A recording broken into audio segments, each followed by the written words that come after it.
We've talked a bit about the fact that we're a level one trauma center and the complexity of our patients here. And I think a great feature that goes beyond just being a level one trauma center is that here at WashU, we really own our trauma patients. There are lots of centers now where the residents rotate on a trauma team, and you maybe get 1 month of trauma per year, and then you come off the trauma service and you're now managing just the ED patients. And here we integrate our trauma care into our regular emergency department care. So we have a trauma service that consists of our general surgery residents as well as our acute care surgeons who will come down and assist us with level one traumas. But those level one traumas belong to us, and you'll take care of the level one trauma patient alongside the minor trauma patient, alongside all of your medical patients. And that's the way you're going to practice when you graduate in most institutions. So that's the way we try to train you as well.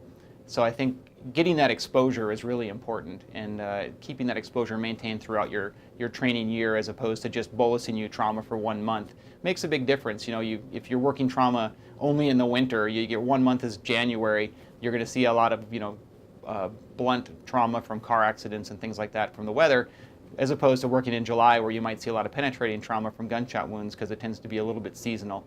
So by balancing that out, you get a good even exposure. And that actually goes into our pediatric exposure as well. So unlike some places where you might do a month of pediatrics in a given year, here every month you're in the emergency department, you work 2 or 3 pediatric shifts as well. So again, you get to see seasonal variations for our pediatric population. It tends to be sprains and fractures in the summertime, and then it tends to be RSV and flu in the wintertime. And so you'll get to kind of see the whole gamut of pediatrics every year instead of just getting one type of exposure. And I think no matter where you choose to go to residency, that's really important, and that's what we have to offer you here at WashU.